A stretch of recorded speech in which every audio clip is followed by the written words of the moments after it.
Go Cat. Go. Masih berlanjut diskusi kami di GoCast Broadcast Your Story. Kali ini kita bicara soal pariwisata berkelanjutan di Bintan. Nah, tadi kita ngebahas budaya, Pak. Sosial budaya sudah kita bahas. Kali ini kita masuk ke ranah lingkungan dan ekonomi. Karena Christina Krausoka dari pegiat ekowisata dalam liputan CNN bicara soal sustainable tourism itu adalah investasi dan solusi jangka panjang bagi Indonesia. Ada 3 pilar, lingkungan, ekonomi, sosial. Kalau bicara soal ekonomi, bicara soal lapangan kerja. Saya jadi punya pertanyaan, bagaimana pula terkait keselarasan aspek ekonomi membuka lapangan kerja bagi warga setempat di wilayah pariwisata, di kawasan pariwisata. Nah ini, apakah SDM lokal sudah diserap oleh pariwisata Bintan? Kita coba tanya ke pelaku pariwisata, bagaimana? SDM lokal sudah mendukung nggak? Oke, saya coba untuk menjawab dan menjelaskan dengan skop yang lebih luas gitu ya. Jadi pemahaman kita lebih masuk ke dalamnya.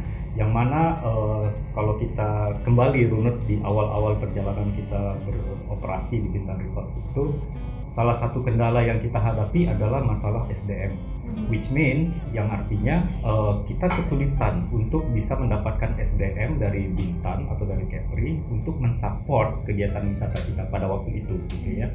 Nah, karena konsepnya seperti kita sampaikan di awal itu adalah masalah sustainability. Bagaimana kita mau empower masyarakat sekitar kita ini biar ikut bersama-sama kita terlibat untuk mengembangkan wisata Bintan. Banyak program yang sudah kita lakukan, bahkan kita punya departemen tersendiri yang namanya itu adalah community development, yang fokusnya itu adalah masalah pengembangan masyarakat sekitar. Nah, kita tarik lagi ke masalah SDM ini, yang sampai sekarang sudah kita implementasikan itu adalah bagaimana masyarakat sekitar itu secara skills dan secara knowledge memiliki daya saing, gitu kan, sehingga ketika kita bicara di dalam proses rekrutmen yang lebih teknis, mereka tidak perlu khawatir kalah sama bursa tenaga kerja dari tempat lain atau dari provinsi lain. Kepri sudah punya nih, Bintan sudah punya. Nah, aspek realnya lagi yang sudah kita lakukan itu adalah dengan berdirinya Politeknik Bintan Cakrawala. Itu adalah salah satu strategi kita bagaimana kita menyiapkan SDM yang unggul, SDM yang bisa bersaing gitu ya. Jadi kita masukin mereka ke dalam TBC ini tadi, yang setelah lulus harapan kita mereka bisa langsung berkecimpung di industri wisata khususnya yang ada di Lagoy. Bahkan kegiatan pemberian beasiswa itu sudah sangat rutin ya di Burita kita lakukan. Setiap tahun kita punya budgeting tersendiri untuk memberikan beasiswa ke masyarakat sekitar yang punya passion di bidang wisata gitu ya, tetapi mungkin secara ekonomi belum mampu. Lalu kita coba untuk gali potensinya mereka, kita letakkan mereka di laboratorium kita di TBC ini untuk menjadi manusia yang memiliki daya saing nantinya gitu. Nah, pengembangan lebih luas lagi berkenaan dengan SDM itu sendiri gitu ya. Di dalam penggunaan ataupun pencarian SDM itu ada 2 metode. Yang pertama, kita menggunakan apa yang sudah ada. Yang kedua, kita ciptakan SDM ini. Nah, ketika kita yang pertama itu menggunakan apa yang sudah ada, itu simple banget. Kita bangun industri kita bangun usaha, buka iklan, orang akan mendaftar. Yang terbaik itu yang kita ambil. Tetapi ketika bicara tentang meng-create, nah itu lebih ke belakang lagi nih prosesnya. Iya, makanya kita sekarang ada akademisi yang membantu kita untuk mempersiapkan. Setelah Ibu Rita persiapkan sedemikian rupa, kita sebagai user menikmati apa yang sudah dilakukan oleh Ibu Rita. Kira-kira seperti itu. Berarti sustainable ekonominya juga di sana. Berkelanjutan. Belak-belakan lagi nih Bu. Tadi kan kita pengennya warga lokal, warga setempat nih yang menjadi bagian dari berjalannya industri pariwisata Bintan. Di PBC sendiri, Politeknik Bintan Cakrawala, persentase warga lokal sudah dominan kan? Mahasiswa kita 90% dari Kepri. 90% dari Kepri. Bagaimana track recordnya Ibu? Iya. Apakah masuk ke Bintan Cakrawala Resort saja atau bahkan sampai ke pasar luar negeri dan lain sebagainya? Rencana kita akan keluar. Jadi kita kebetulan PBC ini baru masuk ke 2 tahun, ya 2 tahun, dan kami di sana bukan hanya mahasiswa ini kita didirikan secara profesional, tapi entrepreneur juga harus dapat. Kalau sekarang jumlah mahasiswa 90% Kepri, itu tentunya kita mahasiswa juga masuk pada tes terkait. Jadi kami di sini yang kita utamakan adalah kualitasnya, outputnya dari setelah mahasiswa itu lulus agar dapat diterima sesuai harapan yang memang di dunia pariwisata seperti itu harus ya. Makanya tadi dititipkan apa saja yang dibutuhkan oleh Bintang Iya. Resort ke secara Visi. operation Nah, seperti itu. kalau kita sudah beralih ngomongin soal ekonomi, tadi terjawab bahwa ternyata memang SDM ini butuh disiapkan dulu. Modal human capital development-nya penting Betul. sebelum benar-benar masuk ke dunia industri pariwisata, khususnya di Bintang Lagoy Resort. Pertanyaan saya selanjutnya, kita akan bicara soal lingkungan.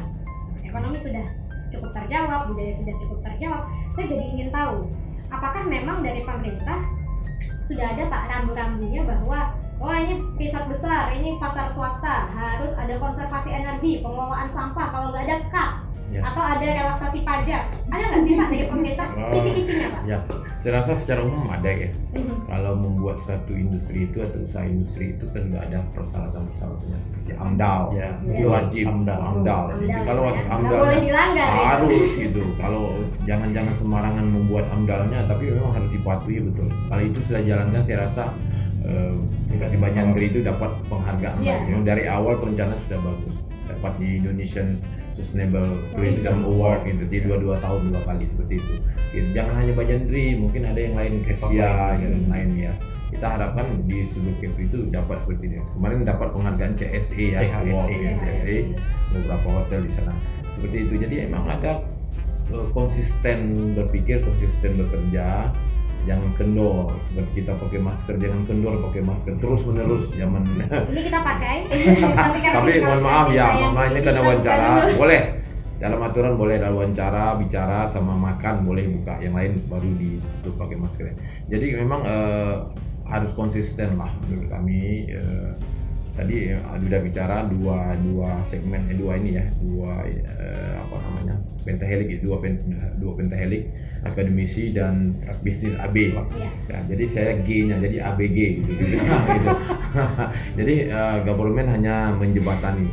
Sesuai dengan good government, pemerintah itu berada di belakang, mengayuh saja. Di depannya adalah ibu yang dari akademisi, bapak dari bisnismen. Jadi seperti itu, harus diberikan kesempatan. Kalau enggak, pemerintah nggak sanggup, duitnya nggak banyak gitu ya, banyak Urusannya masih banyak yang lain. urusannya banyak yang lain. Bukan nanti dibicara ini semua sektor pariwisata mau minta duit pariwisata terus, bukan. Harus di mindsetnya harus dirubah. Bukan semuanya untuk sektor pariwisata, berada di OPD masing-masing, kementerian masing-masing, tapi mendukung pariwisata, yaitu jadi harus dirubah. Jadi bukan tidak semua harus pariwisata, pendidikan, kemudian apalagi kesehatan kan, ya makanya sekarang kesehatan mendukung pariwisata, pendidikan mendukung pariwisata, muaranya di pariwisata. Jadi ya pariwisata, UKM, olahraga. Jadi di muaranya di dinas pariwisata, ada di Kementerian Wisata. Kementerian Wisata jual aja. Iya, tapi sekarang semuanya di hulu juga kita ikut berkayuh gitu kan. Semuanya kita nunggu di muara, kita sampai ya yuk gitu. Gitu seperti hilir, kita di hilir, di hulunya beberapa kementerian KL atau OPD gitu.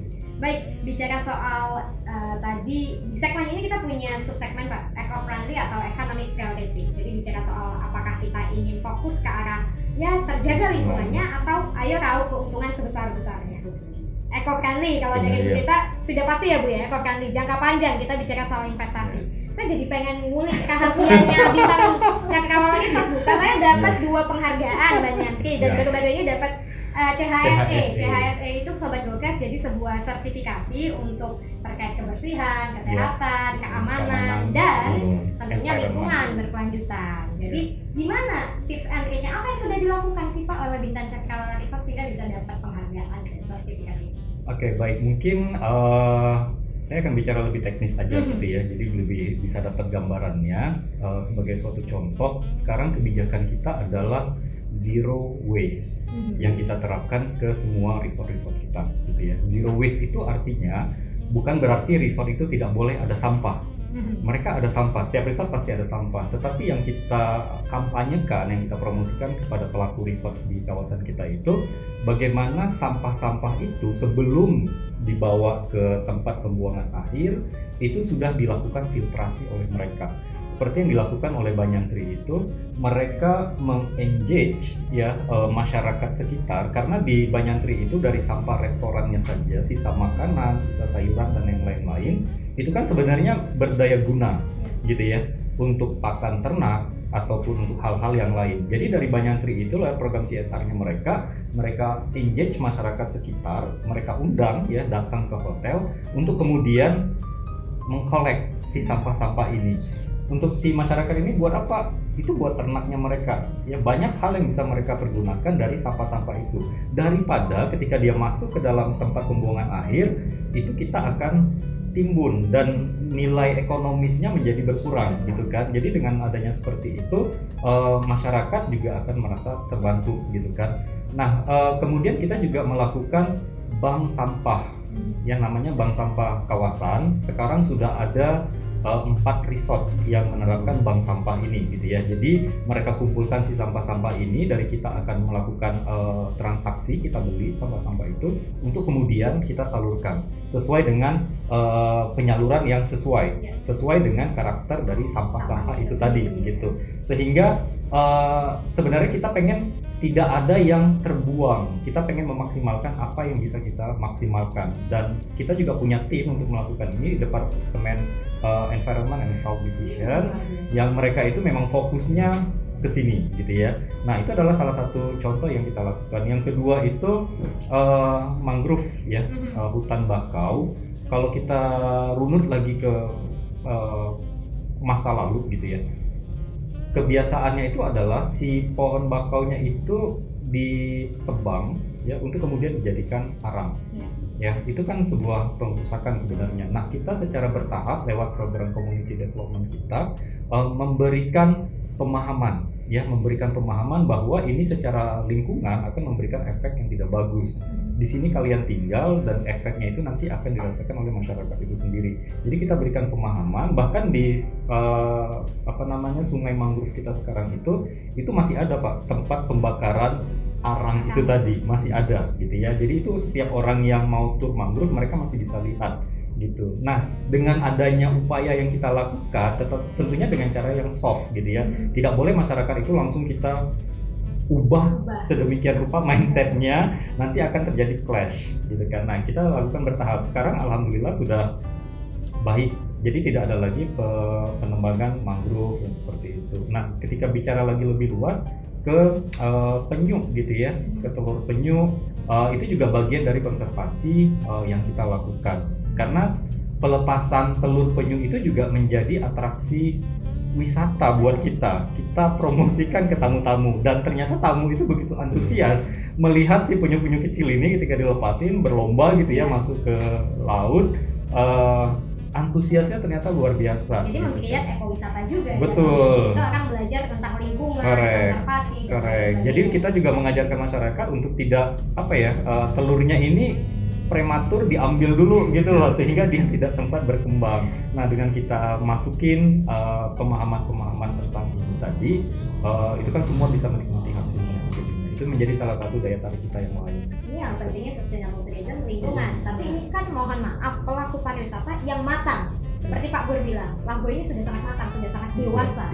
Sehingga pemikirannya juga dewasa. Bagaimana Bu kalau kita menghadapi pelaku pariwisata, mohon maaf dalam kategori remaja dan anak-anak, bahkan mungkin baik yang baru berkembang. Dari sudut pandang akademisi, lagi-lagi saya butuh saran. Banyak sekali kendala untuk menerapkan eco-friendly. Banyak sekali kendala-kendala itu. Apa menurut Ibu apa sih kendalanya, dan mungkin adakah solusi-solusinya untuk kita tetap eco-friendly? Ya, kalau kami sendiri kalau di kampus kami selalu mendapatkan para siswa untuk meminimalisir namanya penggunaan kantong plastik. Ya, adapun kegiatan di sana kita kadang-kadang yang mau pakai memang kalau bisa dari daun-daun yang ada di sini, gitu ya. Itu yang kami. Tapi selama kami ini di sini ada pendampingnya, ada pelatihan, kan kami juga datang ke tempat-tempat yang memang kami melihat dari segi hygiene-nya belum ada. Dan kami di situ tidak bisa langsung ngomong tidak, tapi kita pelan-pelan, soft tadi, dan kita memberi contoh. Jadi kalau kita memberi contoh, ya buang sampah, kita buang ke sampah gitu. Jadi dari kalangan rumah tangga dulu ya. Nah, selama kita ada pelatihan yang datang kan orang tuanya, bagaimana hygiene sanitasi yang kita terapkan di rumah dulu, gitu ya. Pelakunya ya kalau dari diri kita, seorang yang namanya hospitality, kita menjual pariwisata, apalagi kita juga di situ ada dari diri kita dulu.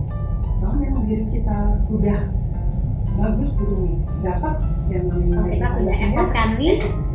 kita baru bisa. Jadi kita menerapkan memang untuk mengubah yang tadi katakan ada budaya, katakan budayanya, ini nggak apa-apa nih dibuang ke laut, itu kan sudah benar. Tapi kita bagaimana memberikan secara edukasi pelan-pelan kepada masyarakat tersebut bahwa sampah ini tak bisa dibuang ke laut. Dengan juga kami juga membantu bagaimana kita ada yang namanya kerja bakti ya, dari Ada karya gitu. kita juga di akademisi kami gotong royong Bersih dengan pantai gitu bersih ya. pantai yang diadakan oleh beberapa dinas pariwisata. Jadi kita dari akademisi mahasiswa berkolaborasi dengan masyarakat setempat. Berarti menjadi PR semua masyarakat, bukan hanya pelaku pariwisata, Betul. baik bayi, remaja, anak-anak, dewasa tadi, tapi kita semua ya Bu ya. Karena kalau memang Bintan mau diusung menjadi destinasi pariwisata prioritas, tentu saja memang sudah diusungkan, kita harus jaga. Termasuklah berarti pengunjung lokal ya Pak ya, wisatawan lokal main ke Kekora jangan pakai kantong plastik lagi, betul ya Bu ya? Berarti benar Pak? Apa saya salah nangkap nih Pak? Ya harus seperti itu. Biasanya kita edukasi terus menerus, jangan bosan. Memang karena kita masalah pariwisata itu baru ngehnya sekarang, baru sadarnya sekarang ya Bu ya. Baru sadarnya terutama di pemerintah itu saya sadari. Kita jangan bosan mengedukasi, mensosialisasikan masyarakat agar menjaga lingkungan hidup dan sebagainya. Makanya saya sering punya angan-angan yaitu seperti saya sampaikan tadi, awalnya saya jadi menteri aja, jadi wakil presiden bisa merekrut menteri-menterinya yang bergerak di bidang wisata. Dan harapan kami kalau di dunia pendidikan harus ada pelajaran agama gitu kan, pelajaran tertentu. Kalau di KP itu harus ada pelajaran Armel ya, adat Melayu itu muatan lokal. Ya, mungkin suatu saat Menteri Pendidikan harus ada satu mata pelajaran mulai dari SD tentang lingkungan hidup dan pariwisata. Kenapa tidak? Itu diajar cara cuci tangan, cara pakai masker, cara membuang sampah. Itu yang belum ada. Kita kayaknya Indonesia ini jadi tong sampah gitu. Jadi dibuang sembarangan. Apalagi mobil. Dari mobil itu mobil mewah loh. Iya Pak. Saya menyaksikan sendiri mobil yang nanti Fortuner atau apa yang jadi buang aja. Berarti mentalitas gimana? Punya mobil mewah tapi mentalnya belum baik gitu. Buang sampah sembarangan. Mentalnya nggak mewah gitu. Iya, ya. Jadi hanya penampilan luar saja dari hati. Makanya saya ulang lagi berubah lagi jadi visi saya menjadi menteri pendidikan lagi. Harus ada salah satu mata pelajaran, baik itu mata pelajaran tambahan atau muatan lokal ataupun yang khusus dari kelas 1 SD sampai nanti di perguruan tinggi, satu pelajaran tentang lingkungan hidup. Kebetulan yang bersama Ibu Asti saya tahu ini Ibu Akapi Lingkungan ya, jadi alumni ya. Jadi harus berani gitu ya, biar kita jangka panjang sih. Cuma karena hasilnya akan kita terima nanti 10 tahun akan datang pasti ya Bu ya. Betul. Lingkungan dan budaya memberikan kita keuntungan untuk menjual sebagai destinasi wisata. Tapi dengan adanya wisata kita juga tetap harus menjaga lingkungan dan budaya agar tetap bisa jangka panjang. Karena kita tidak hanya menikmatinya hari ini, harus ada tabungan masa tua untuk Indonesia tentunya. Lewat pariwisata semoga kita bisa menjadi mitra konservasi keseimbangan manusia, bumi, dan keuntungan ekonomi. Jadi kita dapat untungnya, manusia hilang skasnya, lingkungan tetap terjaga. Luar biasa. Ada ketenangan lahir batin. Apa? Ketenangan lahir batin. Ketenangan lahir batin. Hasilnya kita sasar religi kan untuk batin gitu. Betul. Juga, Nah, demikian. Ya. Nah, buat sobat Gokes, ternyata tidak sadar sudah 1 jam kami berdiskusi terkait sustainable tourism di Bintan, pariwisata berkelanjutan di Bintan, dan tentu sobat Gokes pasti masih banyak undang-undang pertanyaan. Silahkan tinggalkan komentar Anda di laman Facebook kami atau YouTube kami Gokes Catering. Semoga nantinya tetap bisa dibaca oleh Bapak Ibu sekalian sehingga bisa dijawab langsung. Nah, untuk informasi lainnya terkait tayangan-tayangan Gokes, Anda bisa membuka di channel YouTube kami Gokes Catering atau kunjungi www.gotvnews.co.id. Saya ucapkan terima kasih untuk Pak Andri Haris, Pak Burhan Limar, Ibu Rita Sari. Saya Asti Lalasati. Mohon maaf jika ada kesalahan dan sampai jumpa.